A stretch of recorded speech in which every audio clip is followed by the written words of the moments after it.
Yo guys, kumusta kayong lahat dyan? Today pag-usapan natin ang post dito sa page na Pilipinas Today Real Talk. Tignan natin ang mga komento ng mga tao at lahat ng yun ibabasahin natin bago tayo magbigay ng ating opinion. Tara, pag-usapan natin itong topic na ito kung saan sinabi sa post ay hindi naman daw kasalanan ang maging bakla at naka-blurred, nakatakip nga yung muka dito nung nagsabi na yon. Ayon dito sa post dito sa Pilipinas Today Real Talk. So yan ang pag-uusapan natin ngayon. Tara, samahan niyo ako. Kung hindi ka pa nakasubscribe ay hit the subscribe and notification bell para updated ka sa mga videos nating parating. So hindi na natin pagtatagalin to. Let's go!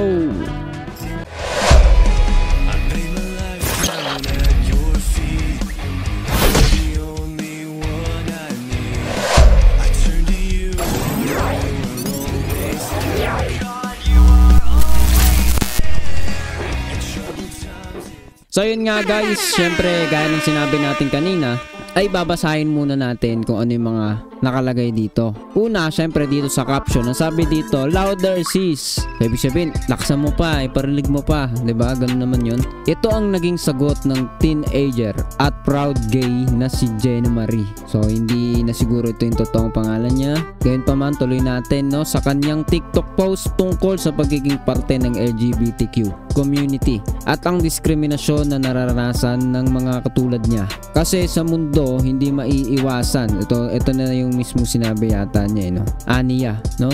So parang ayun yung pinaka-caption diyan, ani ni Jenna, sabi. Kasi sa mundo hindi maiiwasan yung homophobic na tao, yung hindi mo maiiwasan sa mundo. Yun yung hindi mo maiiwasan sa mundo. Pagbakla, kung ano man ang gender mo basta nasa LGBTQ ka, hindi mawawala sa inyo yung panlalait, sabi ni nagsalita, no?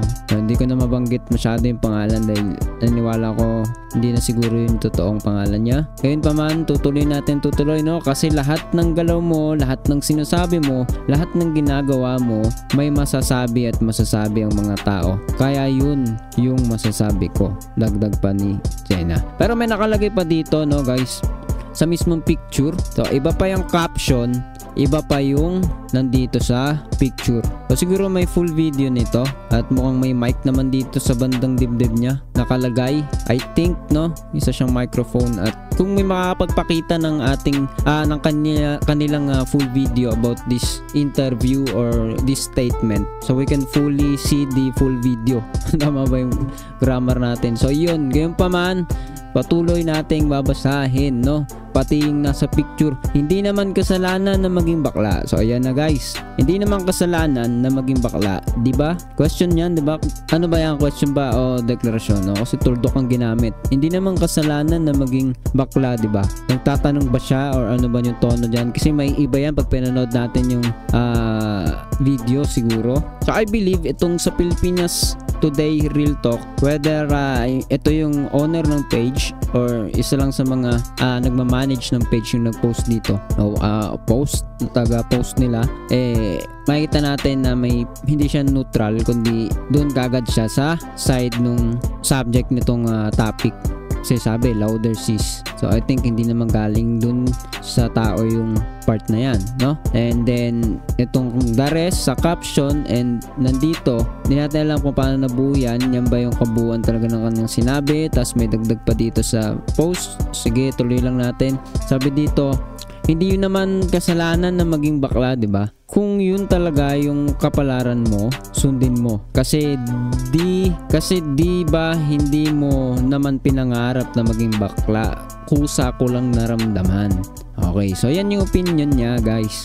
So pag-usapan natin, no, ilan sa mga bagay na makikita natin. Una, sa sinasabi niya na kasi lahat ng galaw mo, lahat ng masasabi mo, lahat ng ginagawa mo may masasabi at masasabi ang mga tao. So ang tanong dito, sa LGBTQ community lang ba na ang particular, sa kanila lang ba may nasasabi ang tao? O lahat ay nakakaranas nito? 'Di ba? Sino dito yung nakakaranas na lahat na lang ng gagawin mo ay mali o kaya may mapupuna, may kokorek? Is it para lang talaga ba yung karanasan, experiences na yon sa LGBT community or sabihin natin sa mga gay and lesbians nang bang nakakaranas nito or is it experienced by many of us, lahat tayo ay nakakaranas nito. Ma-pastrate ka or ano man, sabi nga niya, anong gender mo, no? Pag bakla ka, kung ano man ang gender mo, basta LGBT ka, ang tanong, lahat ba ng gender LGBTQ,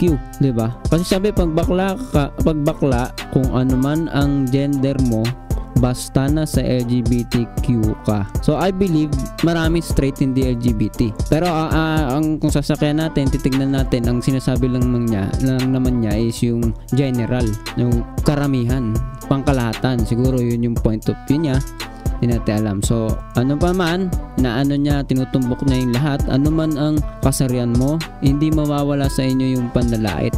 Tama yan. Talagang nangyayari yan sa mga tao, 'di ba? Nakakaranas tayo ng panlalait. Ako man may nanlalait sa akin, o sino man, 'di ba? Pag nag-aaral ka, pumapasok ka sa eskwelahan, sa school, sa trabaho, hindi mo maiwasan may manlalait at manlalait sa iyo. Pero, 'di ba? Once again, ito by experience lamang ba ng LGBTQ? So I believe lahat tayo nakakaranas nito, na-experience natin ito. Nothing to wala tayong kailangang i-specialize para sa isang community lang, like LGBTQ community. Para to sa lahat. Lahat nakakaranas ng panlalait, lahat nakakaranas maging ng diskriminasyon, 'di ba? Bakit kami mga PWD, 'di ba? Hindi nandun pa rin, 'di ba? Yung pinaglalaban din ng kanilang mga karapatan, mga pangangailangan, kasi bakit may diskriminasyon. No need to single out doon sa pagiging sinasabi niya na katulad dito na hindi mo maiwasan yung homophobic na tao. So I believe tinutumbok niya, ang sinasabi niya is yung mga tao na mapanlait, particularly sa mga gay, sa mga lesbian, ganon.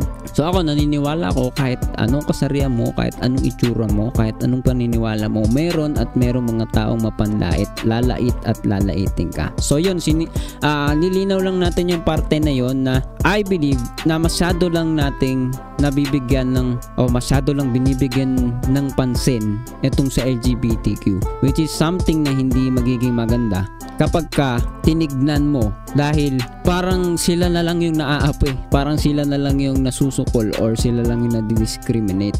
Hindi yun totoo, no? Una, 'di ba? Kaya tayo gumagawa ng video, kaya tayo nagsasalita ng ganito. Nandun yung pag-uusapan natin yung dalawang bagay. Una, meron tinatawag na freedom of speech. Nakasama dyan ang bawat isa sa atin. Meron tayong kalayaan kasi isa tayong democratic country, isa tayong malayang bansa. Meron tayong kalayaan, hindi tayo communist, hindi tayo bansa na sinasakal. May kanya-kanya tayong kalayaan. At isa na dyan yung kalayaan natin sa paniniwala, reliyon. Diba mahalaga mapag-usapan yun? Kasi like everyone else, meron tayong karapatan. At isa na dun yung karapatan natin bilang Kristiyano, ang magkaroon ng kalayaan magsalita, to express our beliefs. Ano man paniniwala mo, actually hindi lang sa Kristiyano, mapamuslim ka, INC ka, Catholic ka, may kalayaan tayong magsalita. Hindi lang ito para sa LGBTQ. Meron tayong freedom of speech. Pag ito bang sinasabi na mga bagay na pinaglalaban, 'di ba? Kahit sa mga SOGI bill, naging debate 'yan, 'di ba? Napag-usapan 'yan, pinagtatalunan 'yan, 'di ba? Ang tanong diyan, 'di ba? Meron bang masasagasaan, 'di ba? At naniniwala ako, marami. Kapag itong bagay na ito hindi natin binigyan ng pansin, 'di ba? Kasi, 'di ba? Una, nakakarawang video nga ginawa natin yung video before, ay meron tumatawag sa kanilang sarili na LGBT Christian. So we believe as Christian ay hindi pwede yung LGBT Christian. Cannot be hindi pwede magsama yung positive at negative. Magkabilang kanto yun, di ba? Baga talikuran sila, hindi sila. May mga bagay na ganun. At sa Christian beliefs, kalayaan natin mag-express ng ating paniniwala, at yun ay paniniwala natin, paniniwala ko, paniniwala namin na hindi po pwede, at yun ay nakasulat, supported by Bible verse, talata sa Biblia. Maliban na lang kung iba yung binabasa mong Biblia, may sarili kang Biblia. Kasi sabi dito, kasalanan, hindi naman kasalanan maging bakla, di ba? So I don't know if his statement is question or declaration na hindi kasalanan. So if you mean na homosexuality isn't a sin, ito po ay hindi natin pinapaniwalaan, and we're just exercising or expressing our freedom to talk, freedom to express, lahat ng freedom, di ba? Para sa atin lahat yan. At actually pwede kayong mag-comment diyan kung LGBT ka, pwede kang gumawa ng video reaction at kung ano pa man, yun ay kalayaan natin. So yun ay isang punto na tinitignan natin. Pangalawa, may tinatawag tayong religious beliefs. Anything na pinapaniwalaan mo, it can be under this matter, no? Yung religious beliefs na tinatawag. Sabihin, may paniniwala ka. Maraming kasing tao, iniisip ka agad, wala silang reliyon eh. Halimbawa, diba? Ganito ako, wala akong Diyos, wala akong ganito, ganyan. Wala akong reliyon. Diba? Yung paniniwala mo lang na yun, naniniwala ka na sa gantong bagay. Actually, pwede ka nga magbuo ng grupo nyo na walang paniniwala. Parang matatawag mo rin yung, hindi, meron bang ganun? Meron bang paniniwala na wala? Lahat meron paniniwala, no? So, hindi ko ma-pinpoint yung mismo exactong word. Pero ang point lang is, merong beliefs na tinatawag, religion beliefs. At pagdating sa Christianity, specifically, di ba? Ang mga believers sa Christianity ay kasama doon yung mga moral na pagtuturo, di ba? Morally, tinuturuan tayo ng salita ng Panginoon as Christian kung ano yung tama at mali. Meron tayong paniniwala na roon sa kung ano yung nakasaad doon, kung ano yung nakasulat, including yung mga pananaw patungkol sa sexuality, di ba? Yung pagkakasal, marriage. So, natural sa atin ay maano ang ating puso, mabagbag na tayo yung magsalita. Tayo ay, sabi nga magkaroon, mahimok na maglabas ng saloobin pag nakikita natin yung mga ganitong bagay, at isa po ito sa ating karapatang pantao. Walang nasusukol, di ba? Pwede mo skip yung video na to, pwede kang di manood, pwede kang di mag-comment, pwede ka rin mag-comment, pwede kang gumawa ng video. As long as nagagawa natin lahat, kalayaan yun. So bakit napakahalaga ng mga bagay na sinasabi natin, no? Dahil, 'di ba? Kung yung pinatutunghayan na naman dito, pinatutungkulan, pinaguhugutan dito ay patungkol sa Biblia na naman na hindi kasalanan, no? What is kasalanan? Ano ba yung kasalanan at ano ba yung tama na pwedeng gawin, 'di ba? May basihan tayo eh. Either Quran yung binabasa mo, Biblia, ano man ang paniniwala mo, meron kang basihan. Pero kung Biblia na naman itong pinaguhugutan na hindi kasalanan, well, hindi yun totoo. Kasalanan yun. At binanggit na natin yun sa ibang mga videos natin. Yun ay kasalanan at kailangan makaalis tayo doon. Although, bukas palad yung ating Panginoon doon sa pagtanggap sa bawat isa. No discrimination, walang pagtatangi, walang panlalait, diba? Kaya kung may makikita ka na ng lalait sa'yo, ng babato sa'yo at sinasabi ikaw ay sa impyerno, ganito, ganyan, hinatulang ka na, buhay ka pa, diba? Ginagawa ka na ng masama, baka hindi pa Christian yun, baka self-proclaimed Christian pa lang, diba? Kasi isa sa tinuturo sa Biblia ay huwag maging mapanlait, diba? Sabi, yung bibig ginagamit sa pagpupuri, balit ginagamit sa panlalait ng tao, huwag maging ganoon. Nakalagay yun sa Biblia, diba? So, ngayon, bago matapos yung video natin, isa lang yung gusto natin sabihin, no? Kung naniniwala ka sa Biblia, kung ikaw ay naniniwala na ang Panginoon ay buhay, ang Diyos ay buhay, ang Biblia ay tunay, yun po ay nagsasabi na hindi yun maaari. Ang babae nilikha, 'di ba? Sabi sa Bible, para sa lalaki, creation ni Lord.